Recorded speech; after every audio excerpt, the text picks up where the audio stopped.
بسم اللہ الرحمن الرحیم۔ ناظرین گرامی، کہا جاتا ہے کہ سیدہ بی بی فاطمہ سلام اللہ علیہا حیض و نفاس سے پاک تھی، تو ہمارے ذہن میں یہ سوال ضرور پیدا ہوتا ہے کہ حیض چونکہ بچے کے پیدائش کے لیے ضروری عمل ہے، تو پھر جنتی سردار حسنین کریمین کیسے پیدا ہوئی؟ عقائد و جہاز صلی اللہ علیہ وسلم کے لخت جگر حضرت مولا علی کی زوجہ اور حسنین کریمین کی والدہ محترمہ کی فضیلت قرآن پاک میں بے شمار جگہ پر بیان ہوئی ہے، اور ان کے شان میں بہت سے مستند اور صحیح احادیث موجود ہے جن سے کوئی بھی ذی شعور انسان انکار نہیں کر سکتا۔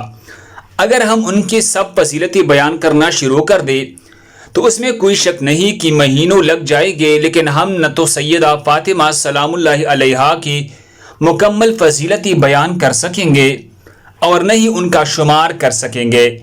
پیارے دوستو، آج ہم امام الانبیاء حضرت محمد صلی اللہ علیہ وسلم کی پیاری اور لاڈلی بیٹی کی ایک ایسی فضیلت کی بات کریں گے کہ جو فضیلت صرف انہیں سے منسوب ہے۔ یہ ایسی فضیلت ہے کہ پوری کائنات میں صرف یہ فضیلت ایک ہی عورت کو حاصل ہوئی ہے۔ ویسے تو سارے اہل بیت کے پاکی اور طہارت کے متعلق بے شمار احادیث مبارکہ ہے، لیکن جگر کوشا رسول حضرت فاطمہ سلام اللہ علیہا ایسی پاکباز عورت تھی کہ اللہ نے ان سے حیض و نفاس کو بھی دور رکھا۔ مسلم شریف کی حدیث نمبر 2424 ہے، جس کو امام احمد بن حنبل، امام نسائی نے بھی نقل کیا۔ روایت کچھ اس طرح ہے، حضرت صفیہ بنتی شیبہ روایت کرتی ہے کہ حضور نبی کریم صلی اللہ علیہ وسلم صبح کے وقت باہر تشریف لائی۔ آپ صلی اللہ علیہ وسلم نے ایک چادر اڑی ہوئی تھی جس پر سیاہ اون سے کجاؤ کی نقش بنی ہوئی تھی۔ حضرت حسن ابن علی آئے تو آپ صلی اللہ علیہ وسلم نے انہیں اس چادر میں داخل کر لیا۔ پھر حضرت حسین آئے، ان کے ہمراہ چادر میں داخل ہو گئی۔ پھر سیدہ فاطمہ سلام اللہ علیہا آئے اور آپ صلی اللہ علیہ وسلم نے ان کو اس چادر میں داخل کر لیا۔ پھر حضرت سیدنا علی آئے تو آپ صلی اللہ علیہ وسلم نے انہیں بھی چادر میں لے لیا۔ پھر آپ صلی اللہ علیہ وسلم نے قرآن پاک کی یہ آیات مبارکہ پڑھی، اے اہل بیت، اللہ تو یہی چاہتا ہے کہ تم سے ہر طرح کی آلودگی دور کر دے اور تم کو خوب پاک و صاف کر دے۔ آپ کا نام فاطمہ، لقب زہرا اور بطول ہے۔ سیدہ فاطمہ نے بچپن بہت ہی معصوم اور پاکیزہ گزارا۔ بی بی فاطمہ نے اپنے بابا حضرت محمد صلی اللہ علیہ وسلم اور اپنی ماں حضرت خدیجہ کی آغوشی محبت میں بہترین تربیت حاصل کی۔ سیدہ فاطمہ زہرا ہر وقت اللہ تعالیٰ کی عبادت میں مشغول رہتی تھی، اور آپ دوسری عام لڑکیوں کی طرح کھیل کود میں وقت ضائع نہیں کرتی تھی۔ آپ کو لوگ عابدہ، زاہدہ اور طاہرہ کے نام سے جانتے تھے۔ حدیثوں میں ملتا ہے حضرت فاطمہ سلام اللہ علیہا کی اخلاق و عادات اور بات چیت کرنے کا طریقہ اپنے بابا حضرت محمد صلی اللہ علیہ وسلم سے بہت ہی ملتا جلتا ہے۔ آپ کے الفاظ میں بہت ہی نرم ہوتے تھے، ہر سننے والے پر گہرے تاثرات چھوڑ جاتے تھے۔ آپ کے بابا جان حضرت محمد مصطفیٰ صلی اللہ علیہ وسلم بی بی فاطمہ کی پاکیزہ مہک سونگتے تو آپ فرمانے لگ جاتے، فاطمہ حوراء انسیت فاطمہ، تو انسانی حور ہے اور جنت کی حوروں کے سردار ہے۔ آپ کو بے شمار لقب ملی ہوئی تھی، امت السادات، مخدومہ کائنات، دختر مصطفیٰ، بانوی مرتضیٰ، سردار خواتین، جہاں و جانا، حضرت سیدہ طیبہ طاہرہ فاطمہ زہرا اور بطول، زایا راضیہ مرضیہ، عابدہ زاہدہ محدثہ مبارکہ زکیہ، ازداری، سیرت النساء خیر النساء، خاتون جنت۔ حضور نبی کریم صلی اللہ علیہ وسلم فرماتے رہتے تھے کہ فاطمہ میرے جسم کا حصہ ہے۔ حدیث پاک ہے بی بی فاطمہ دونوں جہانوں کی عورتوں کے سردار ہے۔ آپ نے فرمایا جس نے میری لاڈلی بیٹی فاطمہ کو ناراض کیا اس نے مجھے ناراض کر لیا، جس نے مجھے ناراض کر لیا اس نے اپنے رب کو ناراض کر لیا، جس نے فاطمہ کو راضی رکھا اس نے اپنی نبی اور خدا کو راضی کر لیا۔ امام نسائی حدیث روایت کرتے ہیں حضور نے فرمایا میری بیٹی فاطمہ انسانی حور ہے جیسے نہ کوئی گندگی اور رطوبت آتی ہے اور نہ ہی میل کچیل۔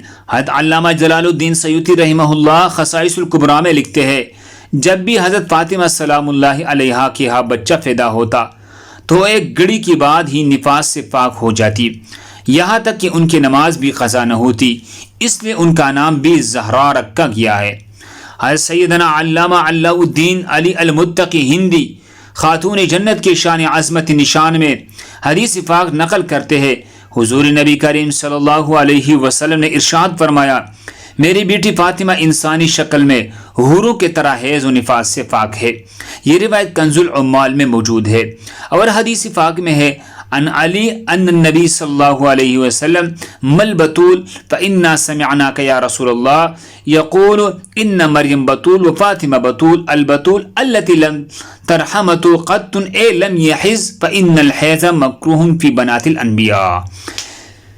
حضرت علی رضی اللہ تعالیٰ عنہ سے روایت ہے کہ میں نے اللہ کی رسول صلی اللہ علیہ وسلم سے عرض کیا یا رسول اللہ آپ نے بطول نام کیوں رکھا؟ تو آپ نے فرمایا ایک حضرت مریم یعنی مادر عیسیٰ بطول تھی اور دوسرا فاطمہ رضی اللہ تعالیٰ عنہا بطول ہے۔ بطول وہ ہے جس نے سرخی نہ دیکھی ہو۔ یہ روایت نخبۃ البیان میں موجود ہے۔ اللہ تعالیٰ نے حضرت محمد صلی اللہ علیہ وسلم سے وعدہ کیا کہ میں بی بی فاطمہ کو تمام غلاظتوں سے پاک و صاف رکھوں گا۔ یہی وجہ ہے کہ اللہ تعالیٰ نے بی بی فاطمہ کو ہر قسم کی گندگی سے پاک اور صاف رکھا تھا۔ بی بی فاطمہ نے اپنی بابا آقائے دو جہان حضرت محمد صلی اللہ علیہ وسلم سے بہت ہی مشابہت رکھتی تھی۔ آپ رضی اللہ تعالیٰ عنہ نے جب چلتی تھی تو دیکھنے والے کو حضرت محمد صلی اللہ علیہ وسلم کی یاد آ جاتے تھے۔ آپ کا لہجہ بات کرنے کا طریقہ، کھانا پینا، اٹھنا بیٹھنا اپنے والد گرامی جیسا تھا۔ اکثر دوستوں کے ذہن میں یہ سوال پیدا ہو رہا ہے جب سیدہ فاطمہ سلام اللہ علیہا حیض و نفاس سے پاک تھی تو پھر ان کی اولاد کیسی ہوئی؟ حیض اصل میں ایک طبعیاتی مظہر ہے جس سے ہر مہینے عورت بلوغت سے سنیاس تک دوچار ہوتی ہے۔ اسی حیض کی خون سے ہی بچے کی پرورش کی جاتی ہے۔ یہ اللہ تعالیٰ کا نظام ہے، لیکن یہ بات اس خاندان کی ہو رہی ہے کہ جن کے لیے اللہ پاک نے یہ کائنات بنائی۔ اس لیے جب بات وجہ تخلیق کائنات حضور اکرم صلی اللہ علیہ وسلم کی بیٹی کی ہو تو اللہ پاک نے اس کائنات کے نظام کو ہی بدل کے رکھ دیا۔ جیسے اللہ نے بغیر ماں باپ کے حضرت آدم علیہ السلام اور اماں حوا کو پیدا کیا، جیسے عیسیٰ علیہ السلام کو اللہ نے بغیر باپ کے پیدا کیا، جیسے سیدنا اسماعیل کی جگہ پر بغیر ماں باپ کے دمبا پیدا ہوا، جیسے اللہ پاک نے دو پہاڑوں کے درمیان ایک اونٹنی کو حضرت صالح علیہ السلام کے لیے پیدا کیا، اسی طرح اللہ پاک نے اپنی آخری اور لاڈلی نبی کو یہ فضیلت دی کہ ان کے بیٹے کو ہر طرح کی گندگی سے پاک رکھا، بغیر حیض و نفاس کی حسنین کریمین کو فدا فرمایا۔